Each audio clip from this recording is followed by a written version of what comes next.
ბრძოლის დასრულებიდან ცუდად როა გასული. ფიქრობ, ბრძოლა ბევრად უფრო რთული იყო, ვიდრე ბევრი ელოდა. ფიზიკურად როგორ გრძნობ თავს და რას ფიქრობ, როგორ წარიმართა ბრძოლა?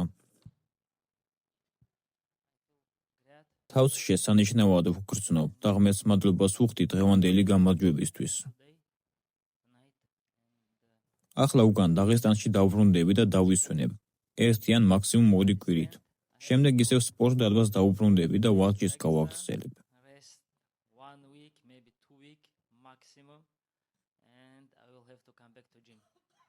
როგორც თქვი, ის სათანადოდ არ შეაფასე. რა იყო ისეთი რამ, რითვისაც მზად არ იყავი? ან რით იყო ბევრად უკეთესი, რასაც მისგან არ მოელოდი? მიწაზე უკეთ გავაკონტროლებდი. კარგად იბრძოდა და ყოველთვის ცდილობდა წამოდგომას. საბიშნენის მცდელობა ჰქონდა პირველ რაუნდში, როდესაც ფეხი დაგიჭირა. რამდენად ძლიერი მცდელობა იყო? საბმიშნეთან ახლოსაც არ იყო, იმიტომ რომ ახლა ამის გაკეთება MMA-ში ძნელია, რადგან შეგიძლია ფეხით მიაყენო დარტყმები. გასაგებია ჯიუ-ჯიტსუში, როცა ამას აკეთებ, მასთან შეუძლია დარტყმის მოყენება, მაგრამ MMA-ში ეს ძალიან ძნელია. ვარჯიშის დროს ყოველთვის გველივით მოძრაობ, ასე რომ ამ მომენტში საერთოდ არ მინერვიულია.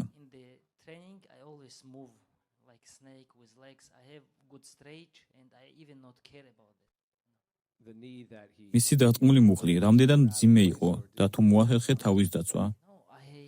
ამაზე ბევრს ვიმუშავებ, ეს ჩემი დიდი შეცდომა, ყოველთვის ქვემოთ ვიხრები. ამას ბევრჯერ ვაკეთებ, თუნდაც დარბაზში, ხაბიბი სულ ამას მეუბნება, რომ ამას ნუ ვაკეთებ, ეს უნდა გამოვასწორო. დღეს კი ამისთვის დავისაჯე. რა თქმა უნდა, შესანიშნავები არ ვართ, მაგრამ ვეცდებით, რომ გავხდეთ.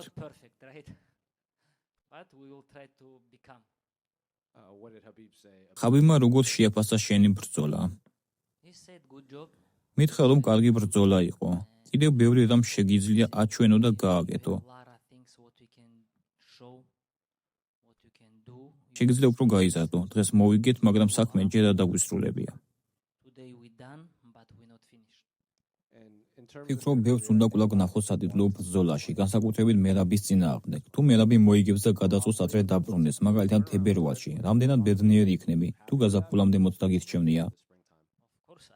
რა თქმა უნდა, ბედნიერი ვიქნები და მადლობელიც. ვნახოთ რა იქნება, მაგრამ თუ ეს არ მოხდება რამადანამდე და ისინი სხვა ბრძოლას მომცემენ, მაგალითად ფიგერედო ან ზაჰაბი, თუნდაც სხვა ვინმე, ბედნიერი ვიქნები, რადგან დღეს ოქტაგონში ცოტა უფრო უკეთესი გავხდი.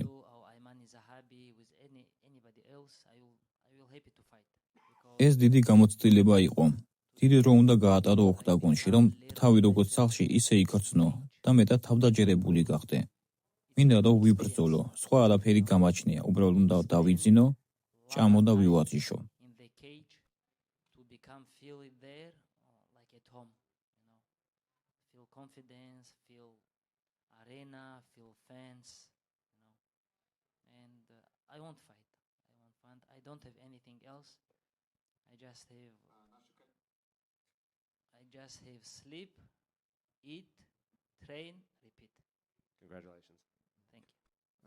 ეს შენს კარიერაში პირველი ბრძოლა იყო მარცხის შემდეგ.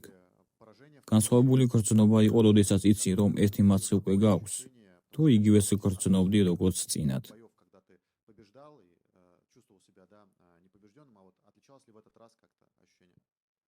არა, რეკორდზე არასოდეს მიფიქრია. ჩემი სახელის გვერდით 0 წაგება ეწერება თუ 1, ამაზე ნამდვილად არ ვფიქრობ. ჩემი საქმე მქონდა, ვიცოდი რა უნდა გამეკეთებინა და ამ ბრძოლისთვის მოვემზადე. მარცხი ცხოვრების ნაწილია. ყველა ვმარცხდებით რაღაც პერიოდში. როდესაც მოყვარულებში ვჩხუბობდი, ბევრჯერ დავმარცხებულ ვარ. ბავშვობაში არაფერი მომიგია, მაგრამ ახლა ამაზე საერთოდ არ ვფიქრობ. საქმე წაგებაში არა, მთავარია არ გატყდე. შეიძლება დამარცხდე, მაგრამ არ უნდა გატყდე. რაც შეეხება დღევანდელ ბრძოლას. ეს ბრძოლა დღეს არ მომიგია. ეს ბრძოლა მოვიგე გასული 5-6 თვიდან, როდესაც კემპში ვიყავი, ყოველ ჯერზე პირველი მივდიოდი კემპში, ესა და იმავე რაღაცაზე 1000 ჯერ მუშაობდი.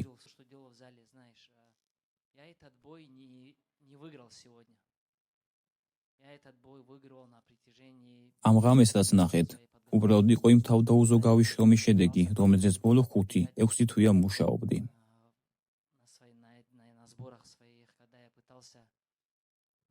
Выкладываться на груши, выкладываться в спаррингах, выкладываться в борьбе, когда я 1000 раз проходил в одну и ту же ногу.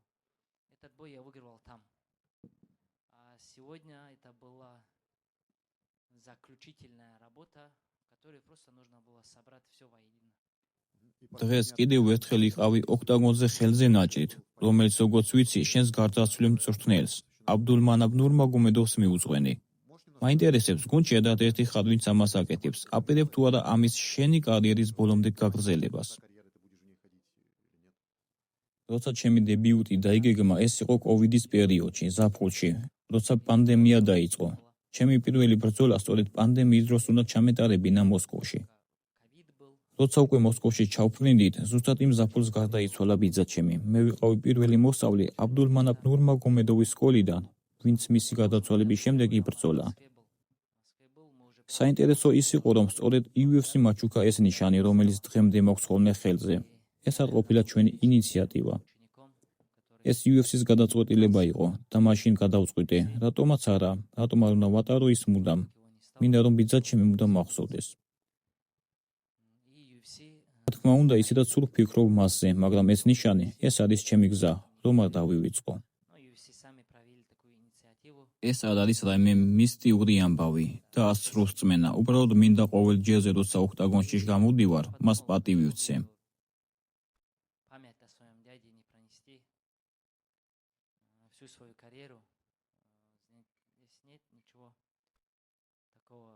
ის ჩემთვის მხოლოდ მწვრთნელი არ იყო, ის ბევრად მეტი იყო. ის იყო ადამიანი, ვინც ცხოვრებას გვასწავლიდა. ძალიან ბევრ დროს ენერგია და სიბრძნეს ახმარდა ჩემს ძმებს, ჩვენს ოჯახს, მე და ახალგაზრდა მებრძოლებს. ის გვასწავლიდა, როგორ უნდა გვევლოთ ცხოვრებაში, არა მხოლოდ დარბაზში. და მას ჰქონდა ერთი ფრაზა, რომელიც არასოდეს დამავიწყდება. ბრძენი, მაგრამ უაზრო ადამიანი, რომელსაც ძალა აქვს, საზოგადოებისთვის ყველაზე საშიში არსებაა. ამიტომ ის მუდამ გვასწავლიდა, რომ უნდა ყოფილიყავით გონიერი და თავმდაბალი.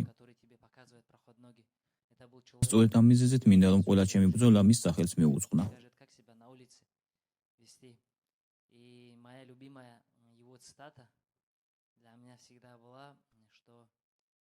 Безмозглый человек, которого натренировали, которому дали силу, опасен для общества. Человек должен быть умным. მთელი ეს კვირა შენ მენტალურად სულ სხვა დონეზე იყავი, ბევრად ძლიერი, ბევრად უფრო თავდაჯერებული. დღეს დაამარცხე ადამიანი, რომელსაც 8 ბრძოლიანი მოგებათა სერია ჰქონდა. ჩანს, რომ მთელი ეს პერიოდი საკუთარ თავში ძალიან დარწმუნებული იყავი, მაგრამ თუ ამ უმარს, რომელიც დღეს ვნახეთ და მერაბს ვაბრძოლებთ, როგორ ფიქრობ, როგორ წარიმართებოდა ეს ბრძოლა? როგორი შეიძლებოდა ყოფილიყო, ან როგორი უნდა ყოფილიყო? მე ცხოვრებას ასე არ ვუყურებ. თუ ვინმე ცხოვრობს იმაზე ფიქრით, რაც შეიძლებოდა ყოფილიყო, ეს ანელებს მის განვითარებას და წინსვლას. ამიტომ იმის მაგივრად რომ წარსულზე ვიფიქრო, მე ვიტყვი ასე. თუ რევანშის შანსი მექნება, მე მზად ვიქნები და ვაჩვენებ, რისი გაკეთება შემიძლია. ეს უნდა ვაჩვენო მოქმედებით და არა სიტყვებით. რა თქმა უნდა, მზად ვიქნები მაგისთვის. მექნება უფრო მეტი დრო მოსამზადებლად და მაშინ ნახავთ, რისი გაკეთება შემიძლია. ამ ეტაპზე 29 წლის ვარ. თუ იქნება 30, 31, 32, ადამიანი ამ დროს უფრო კაცრდება, ძვლები მყარდება, პოლობ შინაგან ძალას. და მე სწორედ ამ პროცესში ვარ. უფრო და უფრო ძლიერდები და ყოველ ჯერზე უფრო ძლიერი ვიქნები, ვიდრე ახლა ვარ. Конечно, мне очень сильно хочется подраться, мне хочется закрыть свое поражение. И посмотрим, что случится. Будет, что будет, но я буду готов. Я вот это знаю точно. Независимо от того, кто будет следующий оппонент, с кем я буду драться, я буду готов. პაվել დუროვი იყო შენთან ბრძოლამდე ლოკერ-რუმში და ხაბიბს მიესალმა. თუ მოახერხე მასთან საუბარი და რა უთხარი? სიმართლე გითხრათ, ხურდებოდი, როცა შემოვიდა და არ მომეცა მასთან საუბრის და კომუნიკაციის საშუალება. შეიძლება რამე მეკითხა. ცხადია, ის ძალიან საინტერესო და მნიშვნელოვანი ადამიანია. დარწმუნებული ვარ, ყველა სურს მასთან საუბარი, მაგრამ ამის გაკეთების საშუალება არ მქონდა, რადგან ვხურდებოდი. Telegram არხი რომ მქონდეს, ვთხოვდი, ჩეკმარკი მოეცა, ან რამე მსგავსი, მაგრამ სამწუხაროდ დრო არ მქონდა. რადგან ჩემს წინ მძიმე წონოსნები იბრძოდნენ. და არასოდეს იცი, მძიმე წონაში ყველაფერი შეიძლება მოხდეს. ადრე დასრულდეს ბრძოლა, ასე რომ დრო არ მქონდა, ჭუბისთვის ვემზადებოდი, რომ ჭირდებოდა გასახურებლად.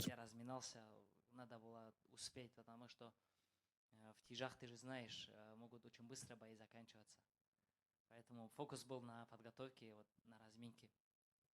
А вот еще один человек тоже из... კიდევ ერთი ადამიანი ტექნოლოგიიდან, მარკ ცუკერბერგი, UFC-ს უყურებს და მხარს უჭერს მერაბს. ახლა შენსა და პაველ შორისაც იგივე კავშირია, ხოლო მერაბსა და მარკ ცუკერბერგსაც შორის რაღაც მსგავსი კავშირი არსებობს. Так сложилось.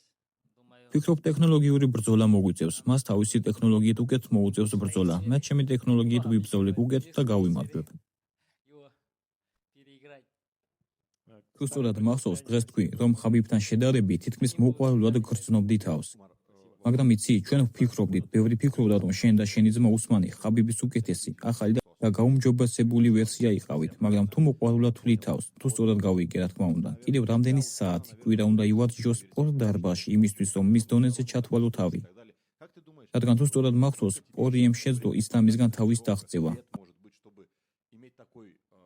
ასევე მარიომ შენგან და რამდენადაც მახსოვს, ვერავინ შეძლო იგივე ხაბიბთან.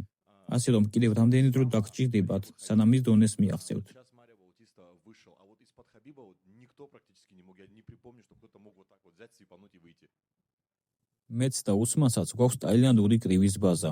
ტაილანდური კრივი დავიწყე და საკმაოდ პატარები ვიყავით. Я считаю, что მაგრამ იმ ასაკში, რომ რაღაცის სწავლა შეგვიძლებოდა და ასევე ამ უნარების შენარჩუნება. школа бокса довольно-таки მაგრამ უსმანზე არ ვაპირებ საუბარს, ჩემს თავზე ვიტყვი. განსხვავება ჩემსა და ხაბიბ შორის ისაა, რომ მახსოვს 20 ან 21 წლის ასაკში მასთან ერთად ვიყავი შტატებში. останется. ხაბიბს მთელი დღე დაკავებული ჰქონდა, მაგრამ შუაღამისას ბრუნდებოდა სახლში და სარბინად მაინც მიდიოდა. В том, что вот Хабиб мог приехать домой, я же с ним был в Америке, он ან მთელი დღე არ ვარჯიშობდა, მაგრამ შემდეგ ბრუნდებოდა ისევ სახლში, ხელთათმანებს იცვავდა და ვარჯიშობდა. 21, когда он готовился к своим боям, мог приехать с რაღაცას მაინც აკეთებდა. ვიტყოდი, რომ ის ალბათ ყველაზე ფანატიკოსი იყო ყველა იმ ადამიანს შორის, ვინც კი მინახავს. медиа день, все, вот до 12 часов ночи он мог переодеться. მან მთელი თავი ამ სპორტს მიუძღვნა. Он мог не ახლა თუ ჩემს თავს მას შევადარებ, შემიძლია სახლში დავბრუნდე ночью на квартире გვიან набить лапы. და შემდეგ შუაღამისას 10-დან 5 ჯერ გავიდე სარბენად, მაგრამ არა 10 ჯერ. Этому делу отдавал всего себя, а мы не отдаем. ხაბიბი ყოველ ჯერზე მიდიოდა. Я в ასე 12 რომ, часов ეს ночи არის განსხვავება ჩვენს შორის. 10 раз могу 5 пойти. შეიძლება ღმერთმა მისცა მას ეს წარმოუდგენელი ძალა. Он же это делал, он этого добился. Мне тоже надо, если я хочу. Но только на вот эти 5 меня хватает. А он делал это и 10 из 10. Он მაგრამ როცა ის ოქტაგონში შედიოდა, მისი მიზანი უბრალოდ ბრძოლა არ იყო, მისი მიზანი დომინირება იყო. როცა ხაბიბი მოწინააღმდეგეებს წააქცევდა, ისინი თითქოს მხოლოდ ბოლო ამოსუნთქვისთვის იბრძოდნენ. ჩემი და ჩემი ძმის შემთხვევა კი განსხვავდება. я не знаю, როცა ჩვენთან იბრძვიან, ბოლომდე ფიქრობენ, რომ შეიძლება მოგვიგონ. ეს კი ხაბიბის წინააღმდეგ აზრადაც არავის მოსვლია. ფიქრობდნენ, რომ უკვე დამარცხებულები იყვნენ, როცა ოქტაგონში შედიოდნენ. მე კი გავაგრძელებ საკუთარი თავის დახვეწას, განვითარებას. ეს მიზანია. მინდა გავიზარდო, ვიყო უკეთესი. Буду я работать дальше и будет ли у меня получаться?